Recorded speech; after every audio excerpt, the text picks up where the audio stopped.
le livre de l'Exode. Alors, il y a le passage qu'on a lu ce matin et nous lirons un deuxième passage dans le livre des Proverbes. Lisons dans Exode chapitre 13, verset 17. Exode 13, verset 17. Lorsque Pharaon laissa aller le peuple, Dieu ne le conduisit point par le chemin du pays des Philistins, quoique le plus proche, car Dieu dit, le peuple pourrait se repentir, changer d'avis en voyant la guerre et retourner en Égypte. Mais Dieu fit faire au peuple un détour par le chemin du désert vers la mer Rouge. Les enfants d'Israël montèrent en armes hors du pays d'Égypte.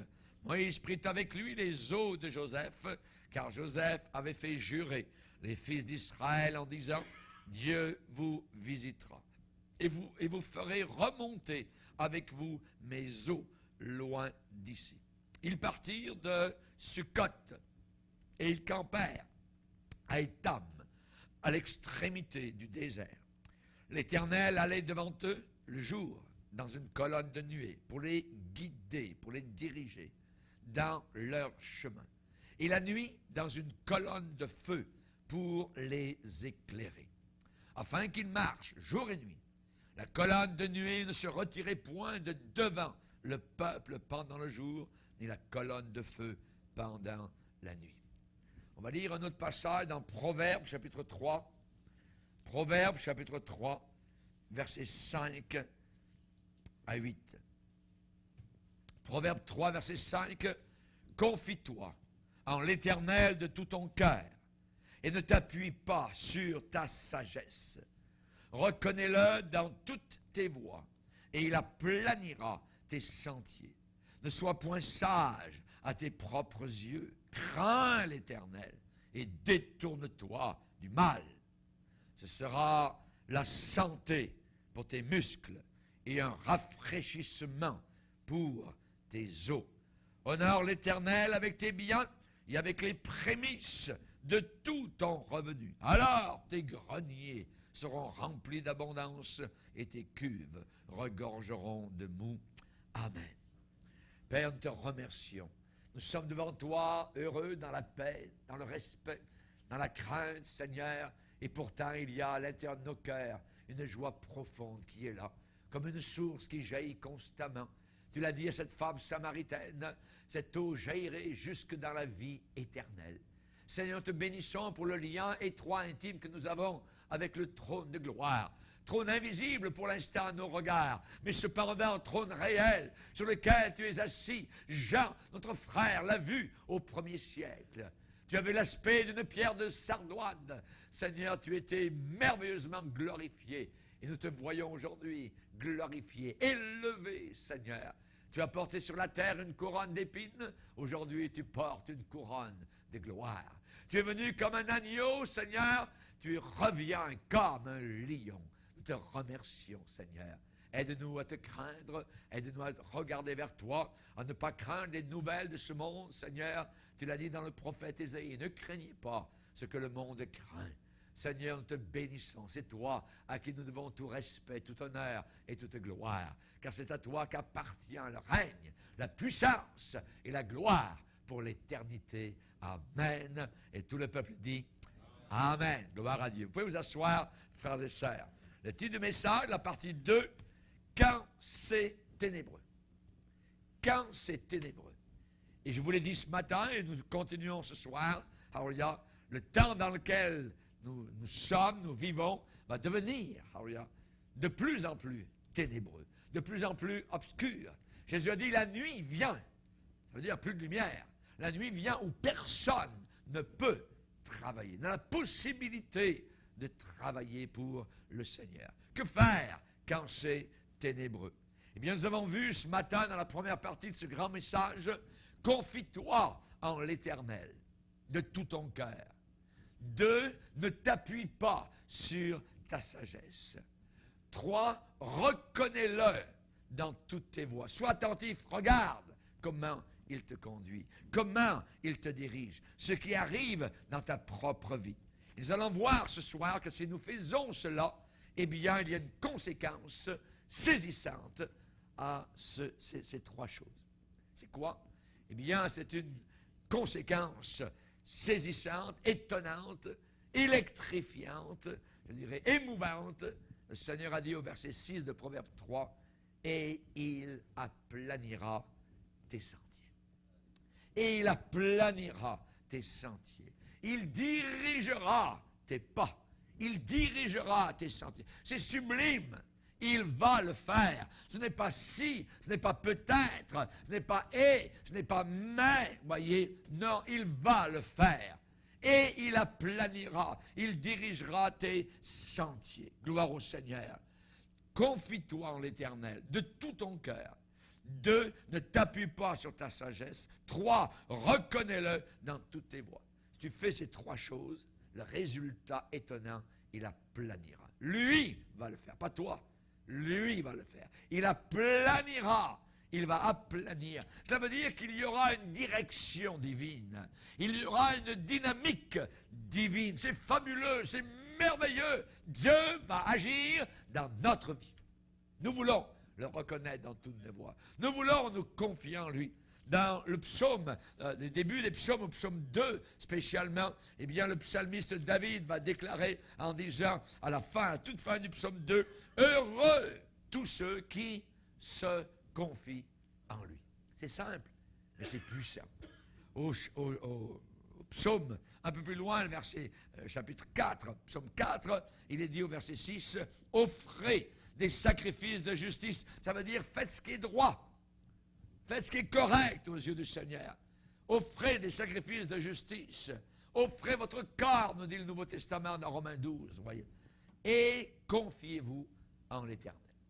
Mettez votre confiance dans le Seigneur. Au psaume 5, il dit au verset 12, « Alors tous ceux qui se confient en toi se réjouiront. Ils auront de l'allégresse à toujours. Et tu les protégeras. » C'est ce qui met Satan en rage. « Hé, Seigneur, a-t-il dit, ne l'as-tu pas protégé, ton serviteur Job? » Oui, il l'avait protégé. Amen. Dieu protège ses enfants. Tous ceux qui se confient en toi se réjouiront. Ils auront de l'allégresse à toujours et tu les protégeras. Alléluia. Tu seras un sujet de joie pour une catégorie particulière de personnes, ceux qui aiment ton nom. Ceux qui aiment ton nom. Aimez-vous le Seigneur?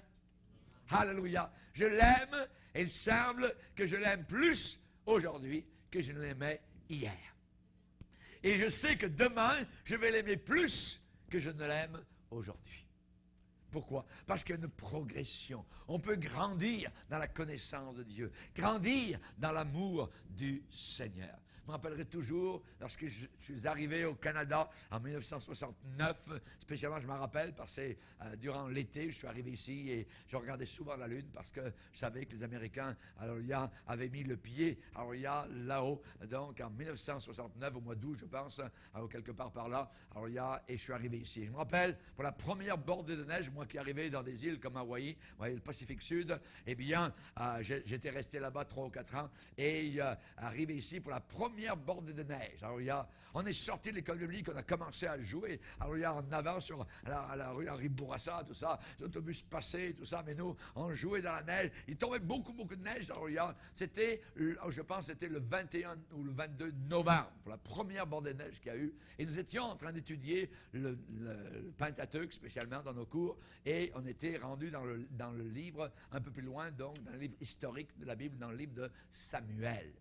Et dans Samuel, il y a un verset qui m'a frappé, et j'avais marqué justement la date, qui était justement là, durant cette première bordée de neige, le 21 novembre 1969, « Il gardera les pas de ses bien-aimés. » Il gardera les pas de ses bien-aimés.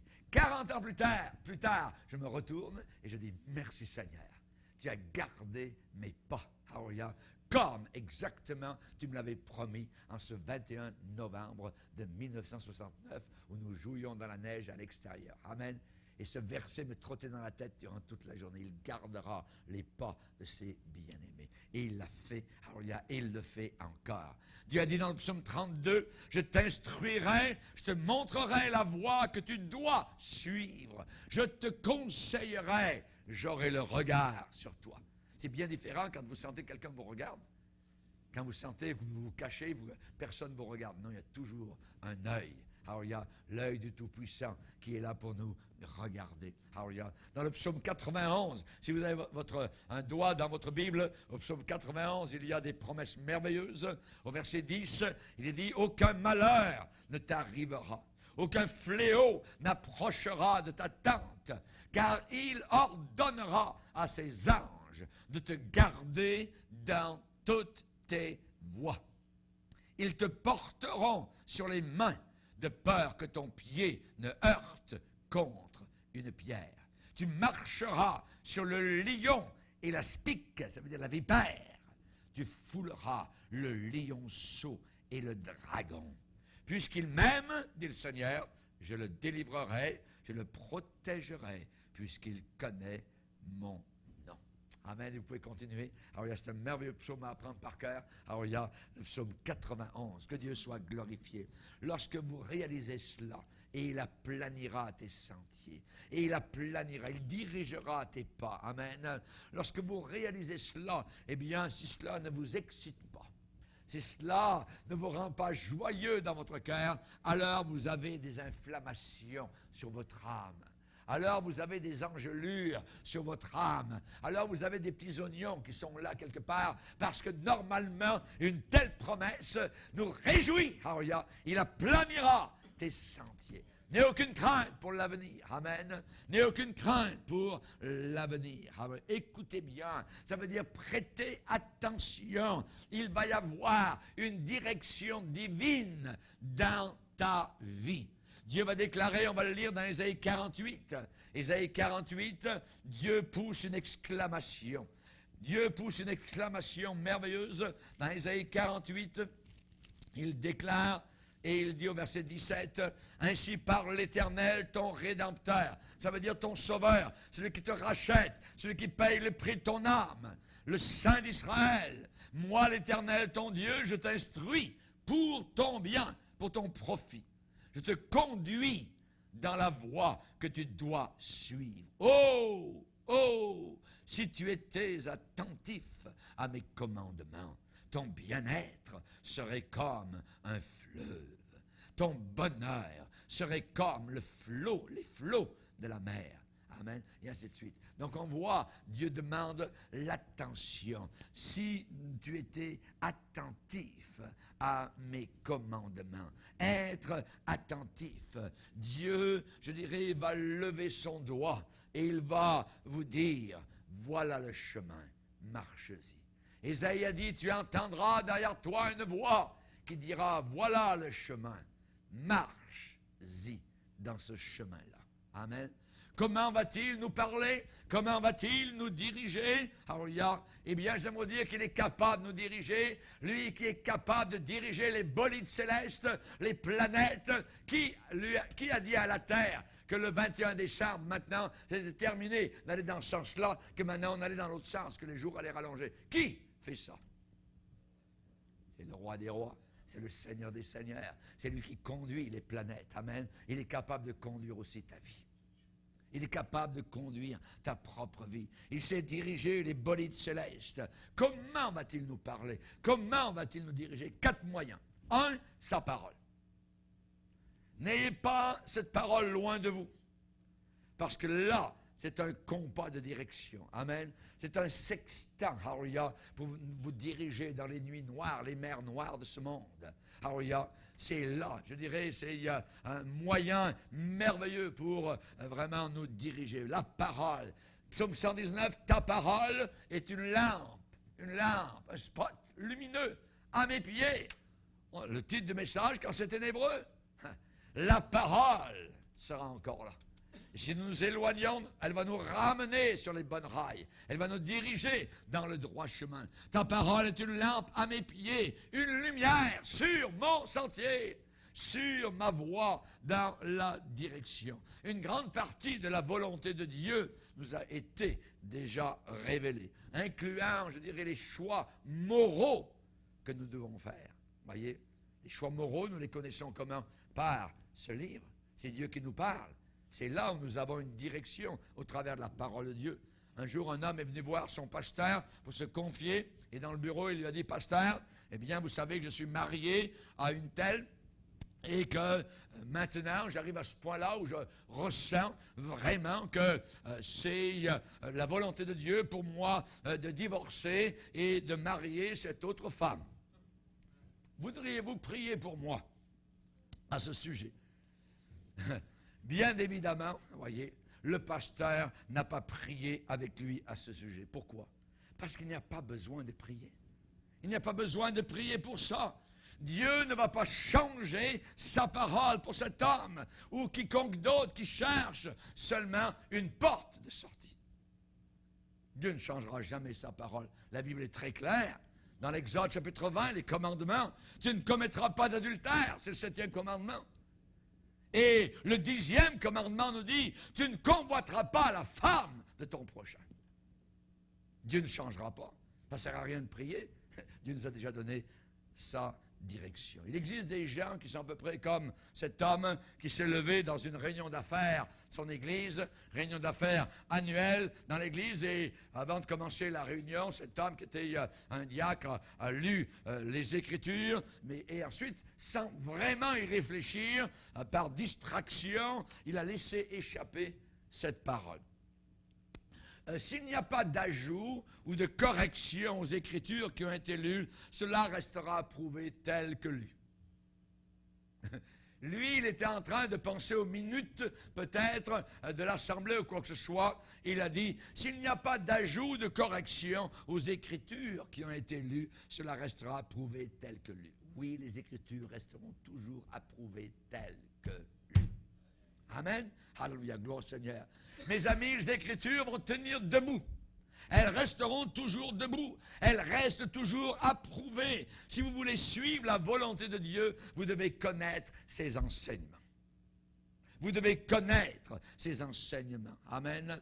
Et à la fin de ce livre, au cas où on oublie, eh bien, le Seigneur a bien déclaré, je le déclare à quiconque entend les paroles de ce livre, si quelqu'un y ajoute quelque chose, Dieu le frappera. Des fléaux décrits dans ce livre. Ou si quelqu'un retranche quelque chose des paroles du livre de cette prophétie, Dieu retranchera sa part de l'arbre de vie et de la ville sainte décrit dans ce livre. Ce livre, c'est Dieu qui nous parle. Amen. Alléluia. Que Dieu soit béni. Dieu nous parle, un, par sa parole. Deux, il nous parle par la révélation donnée à notre cœur. La révélation donnée à notre cœur. Certains ne croient pas que Dieu peut parler de façon surnaturelle à l'intérieur de nos cœurs. Oui. Il ne croit pas ça. Moi, je crois de tout mon cœur qu'il le fait et il va parler en communiquant à nos esprits. Il est capable, notre Sauveur. Amen. Pour remplacer Judas Iscariote. Pour remplacer Judas Iscariote qui avait trahi le Seigneur, voyez.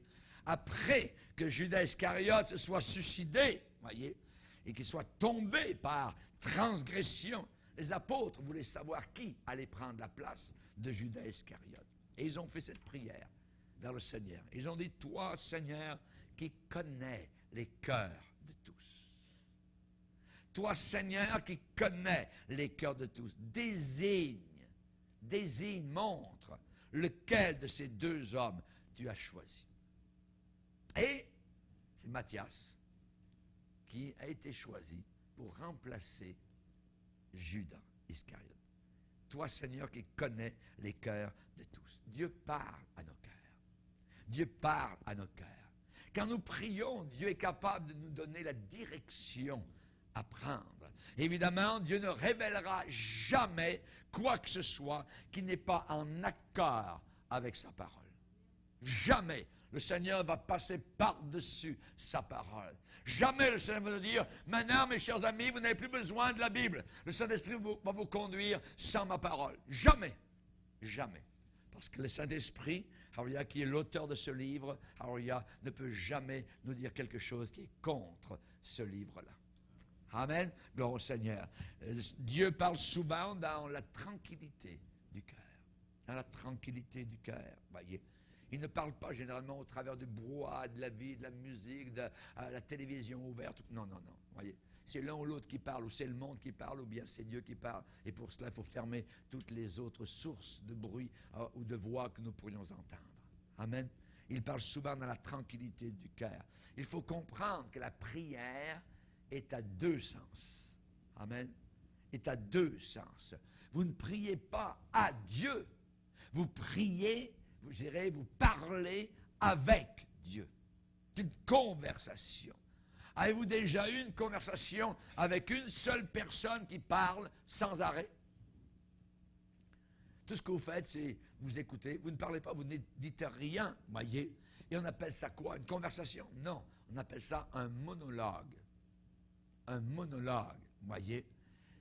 Et regardez dans le Larousse au mot égotisme. Égotisme, voyez. Manie de parler sans cesse de soi-même. Culture excessive du moi. Moi. Écoute-moi. Un égotiste, et dans ce mot, il y a le mot égo, qui veut dire moi, voyez. Et un égotiste, c'est quelqu'un qui pratique l'égotisme. C'est quelqu'un qui parle tellement de lui que vous n'avez pas le temps de parler de vous. Et souvent, dans la prière, nous sommes des égotistes. Nous parlons, et nous ne laissons pas Dieu nous parler. Nous ne laissons même pas le temps de parler. Nous ne sommes même pas attentifs à s'il a quelque chose à nous dire, voyez. Trop souvent, nous venons à Dieu même avec des ordres. Nous ordonnons, nous donnons des ordres à Dieu. Imaginez, hey, qui sommes-nous pour donner des ordres? Nous disons d'une certaine manière, écoute Seigneur, ton serviteur parle. On va dire, écoute Seigneur, ton esclave parle. C'est moi qui donne les ordres. Seigneur, tu vas m'obéir. Fais ci, fais cela, fais ci. Voyez, Seigneur n'est pas notre esclave. Voyez, non, pas du tout. C'est le contraire dans la Bible. Samuel a dit, parle Seigneur, ton serviteur va se la fermer. Ton serviteur écoute. Ta servante écoute. Amen, gloire au Seigneur. Dans le psaume, il est dit, arrêtez, stoppez, et sachez que je suis Dieu. Il est Dieu. Que l'homme sache qu'il est un homme. Amen. Et que Dieu reste Dieu dans sa gloire. La tendance aujourd'hui dans l'Église moderniste, c'est de faire descendre Dieu au niveau de l'homme. Et on dirait que Dieu est un chum, un ami, je dirais qu'on peut mettre dans sa poche et faire n'importe quoi. Oh, attends là, attends. Non, il faut avoir du respect pour le Seigneur. Amen. Trop souvent, nous n'arrivons pas à nous arrêter, à nous tenir tranquilles, n'arrivons pas à laisser le murmure doux et léger, voyez, de Dieu parler à notre cœur. Nous avons besoin, alors il y a comme Élie qui pensait que Dieu parlait au travers du tonnerre, ensuite Dieu parlait au travers du tremblement de terre, tout ça, mais il n'entendait rien. Il n'y avait aucune direction, il n'y avait aucune voix qui se manifestait. Il s'est mis dans sa caverne et il est dit que soudain il y eut un murmure doux et léger. Alléluia. Et Dieu lui a donné là une direction. Dieu lui a parlé. Alléluia. Il a reconnu, il a mis sa cape sur sa tête, il s'est mis à genoux et il a dit, parle Seigneur, ton serviteur écoute, ton esclave écoute. Amen. Alléluia. Gloire au Seigneur. On a besoin de laisser la petite voix douce du Saint-Esprit nous parler à notre cœur. Un autre exemple de Dieu qui parle à nos cœurs, c'est Philippe dans les Actes des Apôtres. Rappelez-vous Philippe, l'évangéliste. L'Esprit dit à Philippe, avance, approche-toi de ce char. L'Esprit dit, avance, approche-toi de ce char. Comment pensez-vous que le Saint-Esprit a pu dire ça? Pensez-vous que Dieu a crié, « Hé Philippe, c'est moi le Seigneur, va là-bas » Voyez? Non, pas du tout. Voyez, Dieu généralement ne parle pas de voix audible. Il le fait, il l'a fait des fois, parfois, et c'est arrivé, mais généralement de façon, je dirais, à 99%, c'est par la petite voix du Saint-Esprit. Alléluia. Philippe était dans l'Esprit. Il était dans la mouvance du Saint-Esprit. Il était dans l'intimité du Saint-Esprit. Il avait déjà obéi à ce que le Seigneur lui avait dit, va sur le chemin du désert. Déjà là, il avait bien compris la voix du Seigneur. Il quittait un endroit, il y avait un réveil merveilleux, où les gens par centaines acceptaient le Seigneur, où il y avait des malades guéris, il y avait des démons chassés, où la ville de Samarie était sans dessous. Et soudain, Dieu lui dit, quitte tout ça. Et va-t'en sur un chemin qui est désert. Il n'y avait personne. Il avait déjà obéi, il avait marché, il avait quitté. Alléluia. Chers amis, et là, dans le chemin de l'obéissance, il y a une voix qui lui dit, tu vois le char qui arrive là-bas sur le chemin désert, approche-toi. C'est pour ça que je t'ai amené sur le chemin désert. Et soudain, il a reconnu que c'était un homme d'une très grande importance, ministre de la reine de Candace. Et il s'en allait par hasard sur ce sentier, ce chemin-là, avec, sur le char, un livre, la lecture de l'Ancien Testament, Ésaïe, chapitre 53. Comprends-tu ce que tu lis? Non, je ne comprends rien du tout. Ouais. Comme beaucoup de personnes qui ont la Bible entre les mains et qui ne comprennent rien. On peut avoir la Bible entre les mains, ça ne veut pas dire qu'on est sauvé. Alors, il faut avoir la révélation du Saint-Esprit. Avoir la révélation, l'ouverture, que Dieu ouvre le cœur des personnes pour qu'ils comprennent, qu'ils comprennent la puissance de la parole de Dieu. Et on voit que Philippe, évidemment, donc, était dans ce courant, cette mouvance du Saint-Esprit. Il était uni au Saint-Esprit et évidemment, c'était une forte impression dans son cœur de s'avancer. L'Esprit dit à Philippe, avance, approche-toi de ce char. Approche-toi de ce char. Ça pourrait vous arriver cette semaine dans le parking de l'épicerie. C'est-à-dire, approche-toi de ce char. Ça pourrait aussi vous arriver. Amen. Il faut pour cela être à l'unisson avec le Saint-Esprit. Rappelez-vous Barnabas et Saul de Tarse. Voyez, l'apôtre Paul. Le Saint-Esprit dit, mettez-moi à part Saul et Barnabas pour l'œuvre à laquelle je les ai appelés. C'est quoi le contexte? C'est que l'Église à Antioche était en train de prier, en train de chercher Dieu et sa volonté, en train de jeûner, littéralement, pour savoir comment faire pour répandre la parole de Dieu. La grande entreprise missionnaire de Paul et Barnabas a débuté, a commencé lorsque le puissant Saint-Esprit a donné à l'Église qui était là une pensée unique, une pensée unie, un consensus général alors que le Saint-Esprit agissait sur les cœurs de tous et chacun dans l'assemblée locale d'Antioche. C'est très important d'écouter tous ensemble la voix du Saint-Esprit. Néhémie, nous voyons que lui aussi voulait être certain de la volonté de Dieu pour le programme de construction que Dieu avait placé devant le peuple. Et il a déclaré, « Et mon Dieu me mit au cœur d'assembler les grands et les magistrats du peuple. » Dieu me mit au cœur. Il y a des pensées qui viennent de Dieu.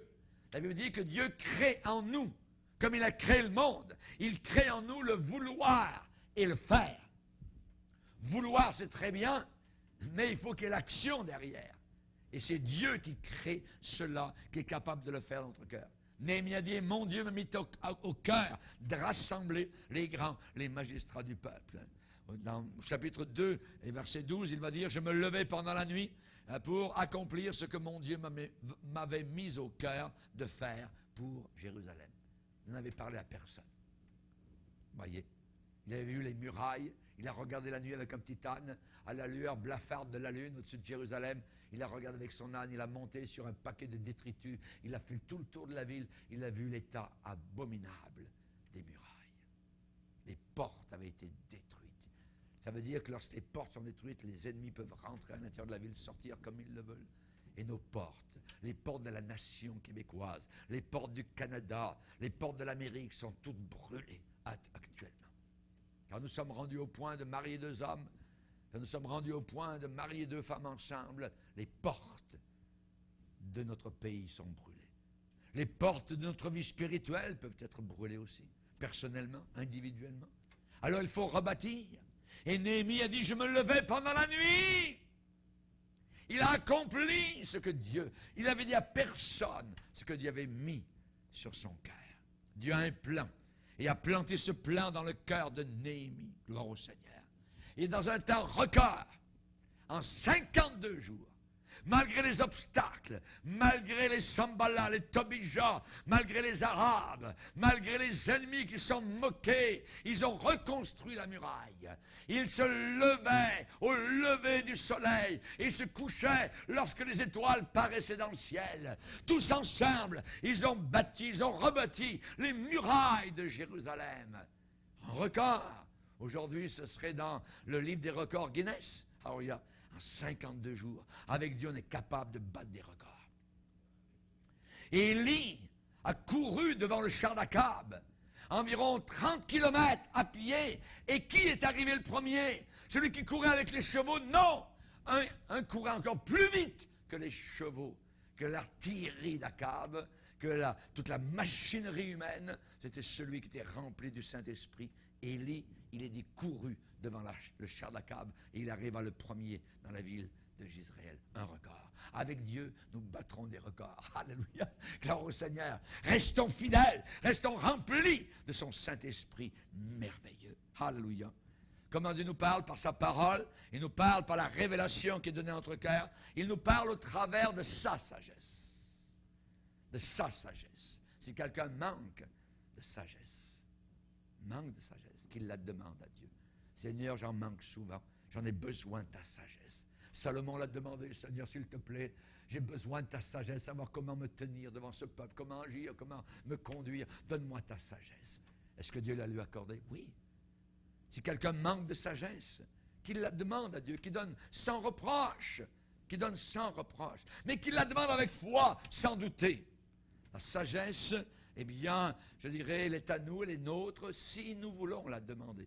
Vous n'avez pas parce que vous ne demandez pas, dit Jacques. Demandez et vous recevrez. La sagesse de Dieu est préférable, vaut mieux que tout ce qui est d'or et d'argent ici-bas sur cette terre. Quelle est cette sagesse que Dieu accorde? Ce n'est pas spécialement sentir une chaleur autour du cœur. Cette sagesse n'est pas spécialement d'avoir des sueurs dans nos orteils. Cette sagesse n'est pas de sentir la chair de poule. Cette sagesse n'est pas d'avoir des frissons sur notre corps. Non. La sagesse, c'est le bon sens commun sanctifié. Le bon sens commun sanctifié. Avoir la pensée de Christ. La pensée de Christ. Que personne ne vous éloigne de votre bon sens, a dit Paul aux Thessaloniciens. Que personne ne vous éloigne en réalité de la sagesse de Dieu, de votre bon sens. Il faut regarder la vie dans la perspective de Jésus-Christ, pas dans notre perspective. Alléluia, gloire au Seigneur. La sagesse, c'est connaître, appliquer, mettre en pratique les principes de la parole de Dieu. Ne vous bornez pas à l'écouter. Mettez-la en pratique. C'est là notre sagesse. Mettre en pratique la parole du Seigneur. Le pasteur Donald Grey Barnhouse a déclaré: je suis convaincu que 90% de la volonté de Dieu se trouve au-dessus du cou. Amen.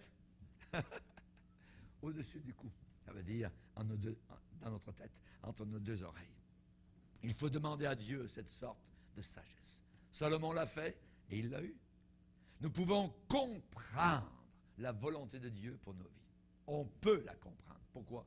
Parce que la Bible le dit. Ne soyez pas imprudents, soyez pas inconsidérés. Ça veut dire peu sages, peu prudents. Mais comprenez quelle est la volonté de Dieu. Si la Bible dit dans Éphésiens 5, on peut la comprendre, Dieu veut qu'on la comprenne. On peut la comprendre, ce n'est pas quelque chose qui, je dirais, on ne peut pas savoir. C'est, je dirais, plein de fils ici et là.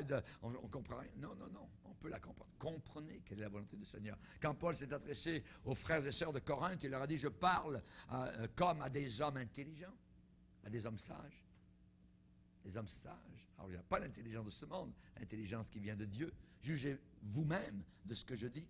Ça veut dire, servez-vous de votre intelligence qui est enflammée par le Saint-Esprit. développer la pensée de Christ, développer la pensée de Jésus-Christ, l'esprit de Jésus-Christ. Vous penserez les pensées de Jésus comme lui. Paul a dit, or nous avons la pensée de Christ. On peut l'avoir, la pensée de Christ, certainement. Être comme Jésus.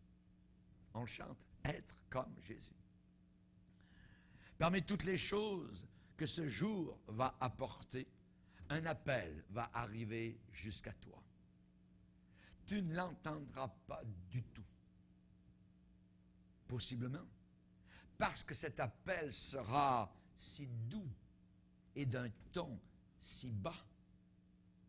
Alors, quoi que ce soit que tu feras, alors quel que soit le lieu où tu vas aller, sois toujours en train d'écouter. Si mon peuple était attentif. Quand Dieu viendra vers toi et te dira, voilà ce que tu dois faire, sois à l'écoute. Sois à l'écoute. Paul était à Damas, à l'écoute. Ça faisait 3 jours qu'il priait et qu'il jeûnait. Et le Seigneur lui a dit, entre dans la ville, on te dira ce que tu dois faire. Et soudain, un homme est arrivé, appelé Ananias. Vous connaissez la suite, dans Actes chapitre 9. Amen. Gloire au Seigneur. Écoute, on va lire psaume 81. Psaume 81.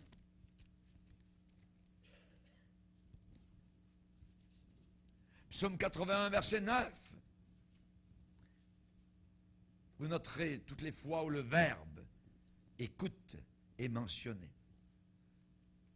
Écoute, mon peuple, et je t'avertirai. Israël, puisses-tu m'écouter? Qu'il n'y ait au milieu de toi point de Dieu étranger. Ne te prosterne pas devant des dieux étrangers. Je suis l'Éternel, ton Dieu, qui t'ai fait monter du pays d'Égypte. Aujourd'hui, il pourrait dire qui t'a sauvé. Ouvre ta bouche, je la remplirai. Mais mon peuple n'a point écouté ma voix. Israël ne m'a point obéi. Alors, je les ai livrés, je les ai abandonnés au penchant de leur cœur. Et ils ont suivi leur propre conseil. Oh, si mon peuple m'écoutait, si Israël marchait dans mes voies. Amen. Et ainsi de suite. Écoutez le Seigneur. C'est bon d'écouter. Nous avons vu comment Dieu nous dirige par sa parole, 1, 2, par la révélation qui est donnée à notre cœur, 3, au travers de sa sagesse, et 4, finalement, par la providence, par les circonstances. Voici ce que dit le Saint, le véritable, celui qui a la clé de David, celui qui ouvre et personne ne fermera, celui qui ferme et personne n'ouvrira. Dieu rendra certaines choses possibles et Dieu rendra certaines choses impossibles. Ça ne signifie pas que les choses possibles arriveront avec facilité, facilement. Non, voyez, on l'a déjà dit avec justesse, avec finesse, et écoutez bien, la porte qui mène à la salle de l'opportunité s'ouvre en pivotant sur les charnières de l'opposition. Sur les charnières de l'opposition. Même si c'est la volonté de Dieu, il y a de l'opposition. La porte qui mène à la salle de l'opportunité s'ouvre en pivotant sur les charnières de l'opposition. Paul a dit une porte grande et d'un accès puissant, efficace, mais ouverte. Et les adversaires sont nombreux. Et les adversaires sont nombreux. Même quand la porte est ouverte, Satan et ses cohortes s'opposent farouchement. Satan s'oppose violemment à vous. Il y aura peut-être la sueur, il y aura peut-être du sang, il y aura peut-être des pleurs. Rappelez-vous quand Pharaon a dit « Sortez de mon pays !» Ils sont sortis, la main levée. Mais quelque temps plus tard, Pharaon était encore derrière eux, en train de vouloir les ramener. Et c'est ce qui arrive à beaucoup de chrétiens qui sont sortis et qui pensent que maintenant tout est fini, tout est bien. Le diable va essayer de les ramener dans l'esclavage du péché, de la drogue, et ainsi de suite. Mais j'aimerais vous dire, quand Dieu ouvre une porte, il n'y a aucun démon de l'enfer, ou hors de l'enfer, si la personne est décidée, si la personne est affermie, qui ne pourra arriver à fermer cette porte-là. Dieu l'a déclaré, celui qui ouvre, et personne ne fermera. Celui qui ferme, et personne ne sera capable d'ouvrir. En chemin, Dieu donne la direction à ses enfants. Étant en chemin, Dieu m'a conduit, a dit le serviteur d'Abraham. Étant en chemin. Il faut que vous soyez dans le chemin. On n'attend pas la volonté du Seigneur en train d'attendre. Il faut être en train de faire quelque chose. Étant en chemin, étant en train de cheminer, étant en train de marcher, Dieu m'a conduit. Moi-même, l'Éternel m'a conduit, étant dans le chemin. Je le sais, ô Éternel, ce n'est pas à l'homme à diriger ses pas quand il marche. Conduis-moi dans ta justice à cause de mes ennemis. Aplanis ta voie sous mes pas. Dieu donne sa direction de différentes manières. C'est la partie, je dirais, du message. Alléluia. Amen. Diriger, en hébreu, c'est Yashur. Yashur, ça veut dire couper un sentier. Ça veut dire ouvrir un chemin. Il aplanira tes sentiers. Il rendra tes sentiers doux et droits. Amen. L'idée, c'est pas seulement diriger et conduire. En plus, c'est conduire en ouvrant le chemin. En ouvrant les portes, en ouvrant la mer Rouge, en ouvrant le Jourdain, en détruisant les murailles de Jéricho, Hallelujah, comme un trailblazer, comme un pathfinder. Hallelujah, que Dieu soit béni. Amen. C'est le sens hébreu. Hallelujah. C'est la même phrase qui est utilisée quand Ésaïe prophétise sur Jean-Baptiste.